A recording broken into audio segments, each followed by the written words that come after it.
Integrated mathematics चॅनलमध्ये तुमचं स्वागत आहे. आज आपण पाहणार आहोत डबल इंटिग्रेशनवरील तिसरं लेक्चर. ओके, तर त्याच्यामधली जी दुसरी केस आहे if limits are not provided, त्याच्यावरचं आपण एक्झाम्पल नंबर 3 पाहणार आहोत. ओके, तर एक्झाम्पल 3 आहे पहा या केसमध्ये. Evaluate double integration y dx dy over the area bounded by y is equal to x square and x plus y is equal to 2. So first write down given. So this integral become let I is equal to double integration y dx dy. So this is given integral. Okay, and given curves are y is equal to x square. This become curve 1. हे कशाचं equation आहे? This is parabola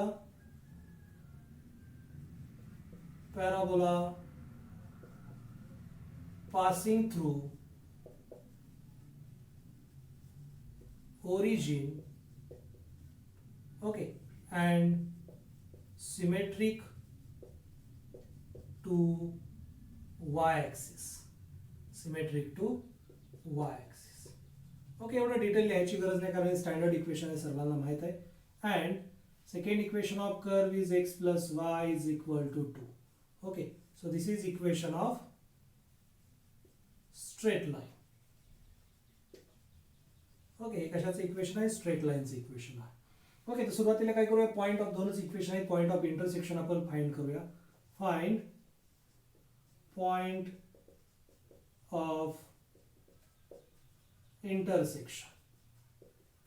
okay, सुरुवातीला point of intersection find करूया. त्याच्यासाठी y ची value is equal to x square आहे पहिल्या equation वरून मध्ये, तर त्याच्यावरून ती व्हॅल्यू इक्वेशन वर 2 मध्ये आपण पुट करूया. So put y is equal to x square from equation 1 into equation 2. So implies x plus equation 2 आहे, x plus y is equal to 2. y च्या ऐवजी आपण x square घेतो, म्हणजे आला x plus x square is equal to 2. So this become x square plus x minus 2 is equal to 0. याचे factor find करायचे, दोन नंबर शोधायचे a आणि b, ज्याचं मल्टिप्लिकेशन -2 आलं पाहिजे आणि त्यांची ऍडिशन काय आली पाहिजे? +1. असे दोन नंबर आहेत पहा. -1 into 2 become -2 and -1 plus 2 is equal to 1. So factor of this quadratic equation become x plus 2 into x minus 1 is equal to 0. हे रूट आहेत. Okay, so this implies x is equal to -2 and x is equal to 1. So put x is equal to -2 in equation 1 implies y is equal to -2 square is equal to +4. Okay, therefore point of intersection is x comma y is equal to -2 comma 4. Now put x is equal to 1 in equation 1 implies y is equal to square of 1 is 1, and therefore point of intersection is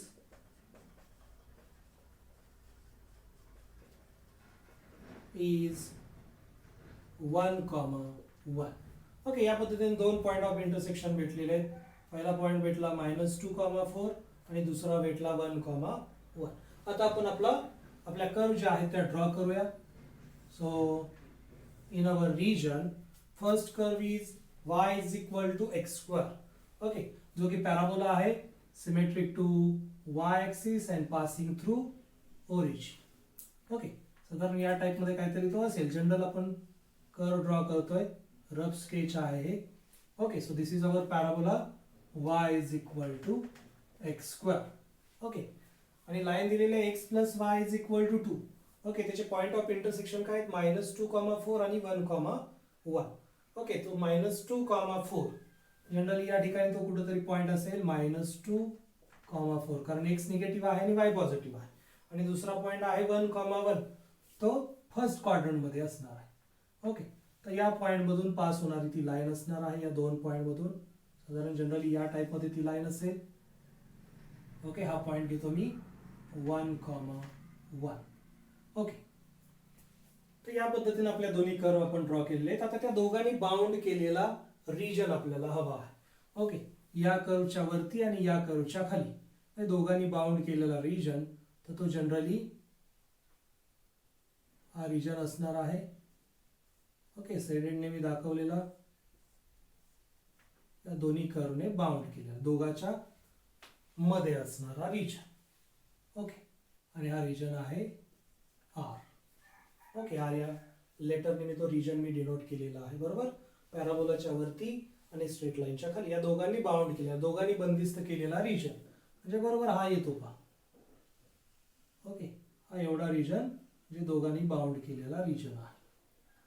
ठीक आहे, तर आपल्याला strip draw करायची आहे पहा. इथं function वायचं function दिलेलं आहे, फक्त वाय दिलेलं आहे. ओके, म्हणजे कोणाच्याही पॅरलल तुम्ही स्ट्रीप ड्रॉ करू शकता, वाय ऍक्सिसला पण आणि एक्स ऍक्सिसला पण. मग या केसमध्ये मी स्ट्रीप ड्रॉ करतो parallel to y axis. Okay, कारण ते इझी जाणार आहे, ते कसं ते मी पुढे एक्सप्लेन करतोय तुम्हाला.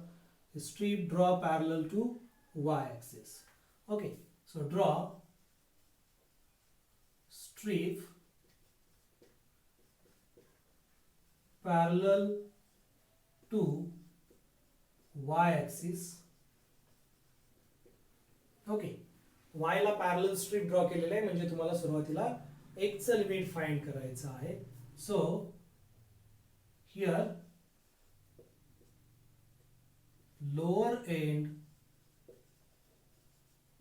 Of strip is moving from, lower end जे आहे ते या कर्व वरती मूव होते पहा. या पॉइंट पासून ते असंच मूव होत कुठपर्यंत जात आहे, या पॉइंट पर्यंत. ओके, इथून इथपर्यंत ते मूव होतं. इथं x ची व्हॅल्यू आहे पहा -2 आणि इथं x ची व्हॅल्यू आहे 1.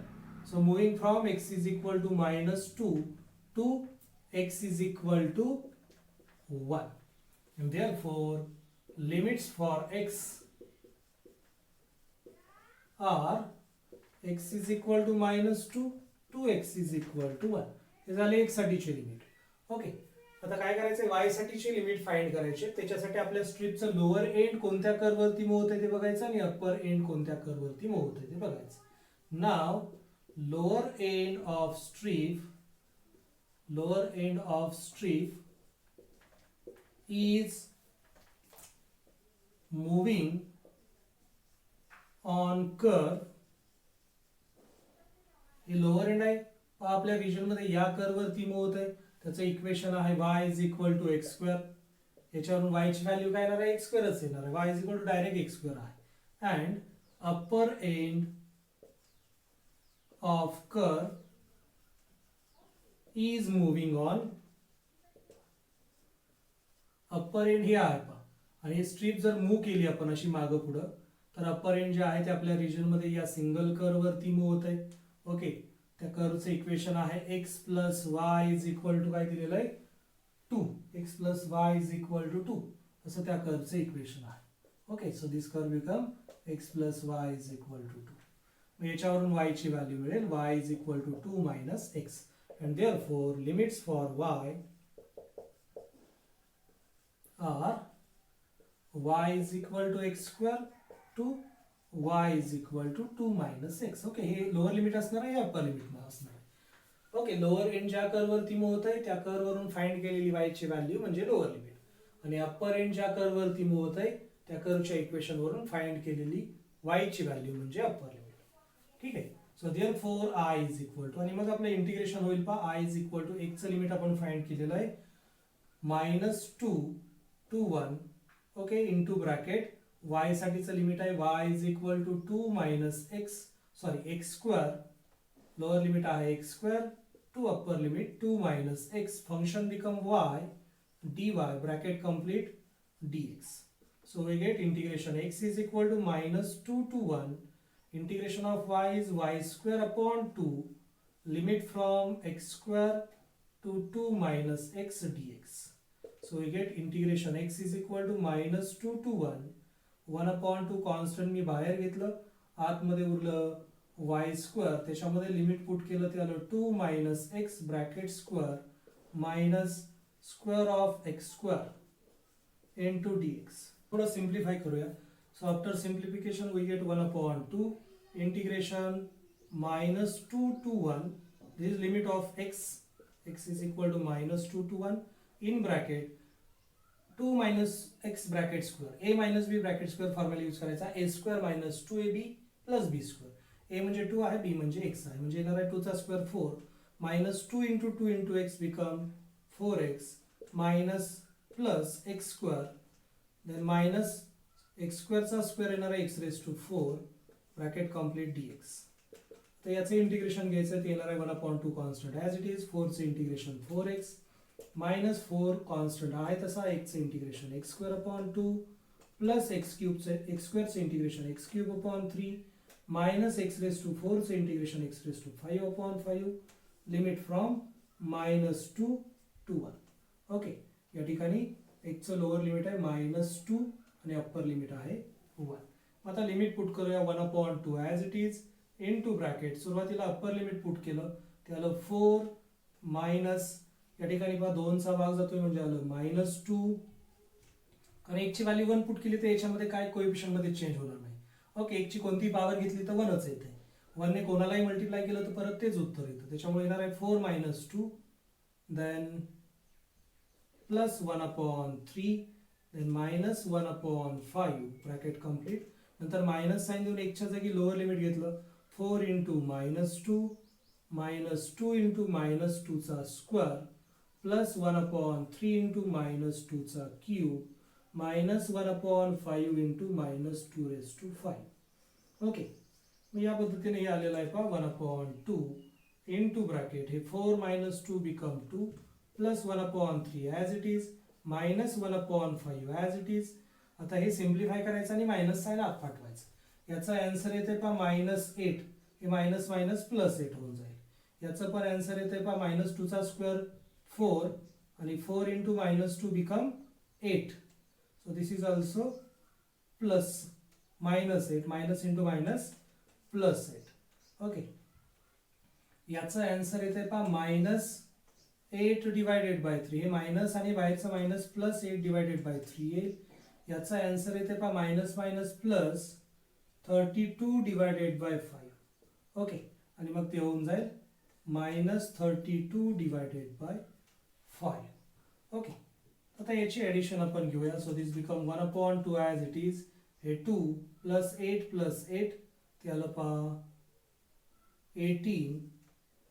हे 1/3 प्लस 8/3 ते आलं 9/3. 9/3 is 3. Then minus 1/5 minus 32/5 become -33/5. Okay, so in that way we get 1/2 into bracket 21 minus 33/5. So we get 1/2 cross multiplication घेतलं याला 115 105 right. 5 1 5 5 2 10 minus 33 divided by 5. So we get 1/2 into 72/5. So in that way we get 36 divided by 5. This is the final answer. Okay, या पद्धतीने final answer येते. तुम्ही कॅल्सीवरती पण हे calculation करू शकता. आरामशीर तुम्हाला ते आन्सर मिळून जाईल. फक्त आन्सर हे फ्रॅक्शन मध्ये तुम्ही लिहिलं पाहिजे. ओके, तर या पद्धतीने याला सॉल्व्ह करायचं. एकदा बघा तुम्हाला इझिली लक्षात येऊन जाईल. Okay, now this is our fourth example on double integration in which limits are not provided. So example is evaluate double integration over r x square y square dx dy over the positive quadrant of x square plus y square equal to 1. Okay, सर्वांना माहित आहे हे जे आहे ते सर्कलचं equation आहे ज्याची radius काय असणार आहे square root of this 1 means 1. Okay, so first write down let I is equal to जे इंटिग्रल आहे त्याला आपण I म्हणलेलं let I is equal to double integration r x square y square dx dy. So this become our equation number 1. Okay, now draw curve x square plus y square is equal to 1. Okay, single curve दिलेली आहे. ते draw करायचे आहे. So our curve become circle. Okay, suppose this is our circle with radius 1. Okay,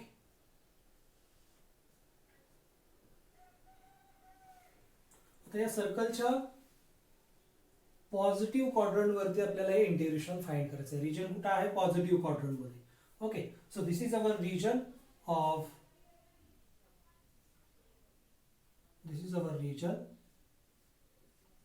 in positive quadrant. Okay, हा region आहे आपला positive quadrant मध्ये. याचं इक्वेशन आहे x² + y² = 1. हा आहे आपला x ॲक्सिस, हा असणार आहे आपला y axis. Okay, so in positive quadrant, आता या क्वाड्रंट मध्ये आपण x ॲक्सिसला पॅरलल स्ट्रीप ड्रॉ करू शकतो किंवा y ॲक्सिसला पण पॅरलल स्ट्रीप ड्रॉ करू शकतो. इथं काय अडचण नाही. मी काय करतो, आतापर्यंतच्या एक्झाम्पल मध्ये आपण y ॲक्सिसला पॅरलल स्ट्रीप ड्रॉ केलेले आहे. याच्यामध्ये आपल्याला दोन्हीला पॅरलल ड्रॉ करायला चान्स आहे. मी x ॲक्सिसला पॅरलल स्ट्रीप ड्रॉ करतो. So draw strip parallel to x axis. x ॲक्सिसला पॅरलल स्ट्रीप ड्रॉ करतो. ओके, हे सर्कल आहे विथ रेडियस 1, त्याच्यामुळे हा पॉइंट जो आहे तो काय असणार आहे? 1,0 असणार आहे, कारण ही रेडियस होते बरोबर. ओके, ही काय असणार आहे? रेडियस असणार आहे. हा आपला शेडेड रिजन आहे. ओके, हा डार्क केलेला तो आपला रिजन आहे as per requirement. Okay, so draw strip parallel to x axis. x ॲक्सिसला पॅरलल स्ट्रीप ड्रॉ करतो मी. So this is our strip parallel to x axis. थोडी डार्क करतोय मी त्याला, तुमच्या लगेच लक्षात येईल. Okay, so this is our strip. Okay, so here x ॲक्सिसला पॅरलल स्ट्रीप ड्रॉ केलेले आहे, म्हणजे सुरुवातीला y चं लिमिट आपण लिहिणार आहोत. So here lower end of strip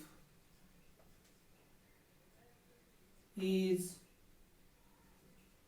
moving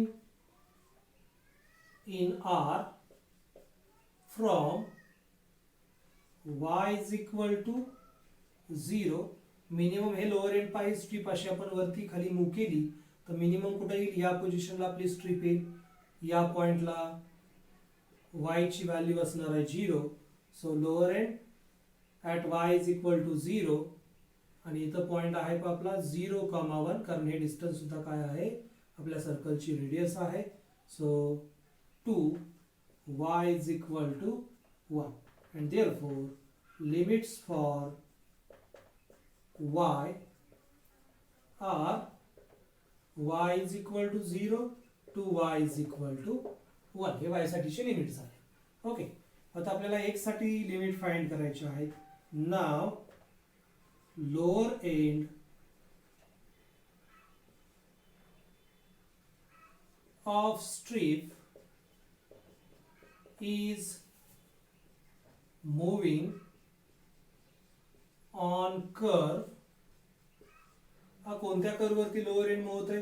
तर या y ॲक्सिस वरती ते मूव्ह होते, लोअर एंड जे आहे ते. आणि y ॲक्सिसचे इक्वेशन काय असते? x इज इक्वल टू 0 असं ते इक्वेशन असते, equation of y axis. So on curve x is equal to 0 and upper end of strip is moving on curve x² plus y² is equal to 1. Okay, upper end जे आहे ते strip move केल्यानंतर या curve वरती move होणार आहे आणि या कर्वचं इक्वेशन आहे x² plus y² is equal to 1. आणि मग याच्यावरून आपल्याला x ची व्हॅल्यू फाइंड करायची. So we get x² is equal to 1 minus y². So this implies x is equal to plus minus under root 1 minus y². In first quadrant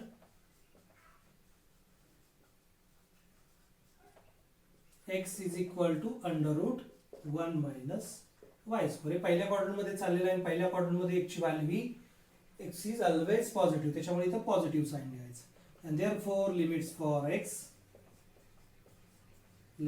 for x are x is equal to 0 to x is equal to under root 1 minus y square. And therefore I become, आणि बघा आता easily आपण integral I लिहू शकतो, integration y is equal to 0 to 1. y साठीचं limit आहे पहा 0 to 1. या इंटिग्रल मध्ये y चं फंक्शन सेपरेट आहे, त्याला मी बाहेर घेतो. y square into bracket integration of x is equal to lower limit 0 and upper limit become 1 minus y square. Okay, under root 1 minus y square and function become x square dx bracket complete dy. Okay, तो सुरुवातीला x square चे integration घेऊया. तर येणार आहे पहा integration y is equal to 0 to 1 y square into bracket x cube upon 3. Okay, x square say integration x cube upon 3. Limit from x is equal to 0 to root 1 minus y square dy. हे 1 upon 3 जे आहे ते constant आहे, मी बाहेर घेतलं. Integration मध्ये y is equal to 0 to 1 y square as it is. आणि याच्यामध्ये लिमिट मी पुट केलेलं आहे. तर लिमिट येणार आहे under root 1 minus y square bracket cube minus 0 cube dy. Okay, so after simplification we get 1 upon 3 integration y is equal to 0 to 1 y square into bracket 1 minus y square raised to 3 upon 2. हा square root म्हणजे काय 1 upon 2 आणि 1 upon 2 raised to 3 म्हणजे 3 upon 2. हे 0चं 0च होत आहे into dy. आता हे इंटिग्रल सोडवायचं आहे पाहिजे, दोन पद्धतीने आपण सोडवू शकतो. एक तर या ठिकाणी तुम्ही रिडक्शन फॉर्म्युला अप्लाय करू शकता किंवा बीटाचा फॉर्म्युला अप्लाय करू शकता. ओके, तर हे बीटाच्या फॉर्म मध्ये बसतं इझिली पहा. लोअर लिमिट 1 आहे, अप्पर लिमिट लोअर लिमिट 0 आहे, अप्पर लिमिट 1 आहे. इथं y चं पॉवर फंक्शन आहे आणि इथं 1 मायनस y चं फंक्शन आहे y स्क्वेअर. म्हणजे इथं y स्क्वेअरच्या ऐवजी सबस्टिट्यूशन केलं की इझिली हे बीटाच्या फॉर्म्युल्यामध्ये बसेल. So put y square is equal to t. So this implies 2y dy is equal to dt. So this implies dy is equal to dt upon 2y. So this is equal to dt upon 2 into value of this become t raised to half. Okay, y ची value याच्यावरून काय येते t raised to half येते. And therefore at y is equal to 0 implies t is equal to 0 square is equal to 0 and y is equal to 1 implies t is equal to 1 square is equal to 1. ओके, हे झालं t साठीचं lower limit आणि t साठीचं upper limit.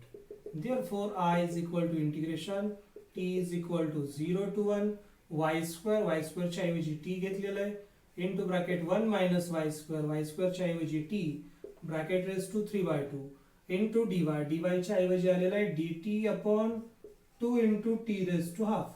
Okay, हा t raised to half कसा आलेला आहे 2y आलं होतं ते, पण आपल्याला टोटली t मध्ये पाहिजे म्हणून आपण y ची व्हॅल्यू याच्यावरून पुट केली. y म्हणजे काय येणार आहे तर याचं स्क्वेअर रूट येणार आहे. स्क्वेअर रूट म्हणजे रेस टू हाफ. ओके, हे t रेस टू हाफ मी वरती आणलं, ते होईल integration t is equal to 0 to 1 t into t raise to minus half.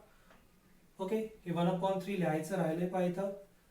therefore I is equal to 1 upon 3. so equal to हे 2 divided by constant आहे, मी बाहेर घेतलं त्याला 1 upon 3 into 2. Okay, t raised to half वरती into bracket 1 minus t raised to 3/2 dt. So in that way we get 1 upon 6. याला integration t is equal to 0 to 1 t raised to half. Okay, याची power 1 आहे आणि minus 1 half. Okay, multiplication आहे, base same आहे म्हणजे पॉवरची वजाबाकी होईल, बेरीज होईल. 1 minus plus 1 plus minus half plus half into bracket 1 minus t raised to 3/2 dt. 1 upon 6 as it is. आपल्या बीटाच्या डेफिनेशन मध्ये बसतंय, तर येणार आहे बीटा ऑफ 1 upon 2 प्लस 1 म्हणजे येणार आहे 3/2 comma 3/2 plus 1 become 5/2.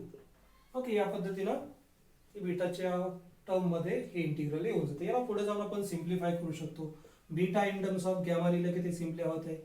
So this become gamma 3/2 into gamma 5/2 divided by gamma 3/2 plus 5/2. Okay.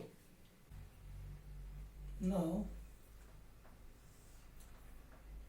apply definition of gamma, result properties of gamma function. We get gamma 3 by 2 become 1 upon 2 into gamma 1 upon 2, then into gamma 5 upon 2 become 3 upon 2 into 1 upon 2 gamma 1 upon 2 divided by this gamma 3 by 2 plus gamma 5 by 2 become gamma 8 divided by 2, which is gamma 4. So in that way we get 1 upon 6 into 1 upon 2 into 1 upon 2 into 1 upon 2 become 3 upon 8. Gamma 1 upon 2 is root pi. Gamma 1 upon 2 is root pi into gamma 1 upon 2 is root pi divided by this gamma 4 become 3 factorial. Okay, since gamma 1 upon 2 is square root of 5. Okay, so this become 6 into 3 upon 6 into 8, 84 into this root pi into root pi become pi divided by 3 factorial is 6, since 3 factorial become 3 into 2 into 1. Okay, so in that way we get 5 divided by 96. So this is our final answer. Okay, तर एकदा observe करा, easily तुमच्या लक्षात येऊन जाईल. आणि फक्त हे महत्त्वाचं आहे याच्यामध्ये की ही कर्व कशी ड्रॉ केलेली आहे आणि रिजन कसा सिलेक्ट केलेला आहे. Okay, thank you.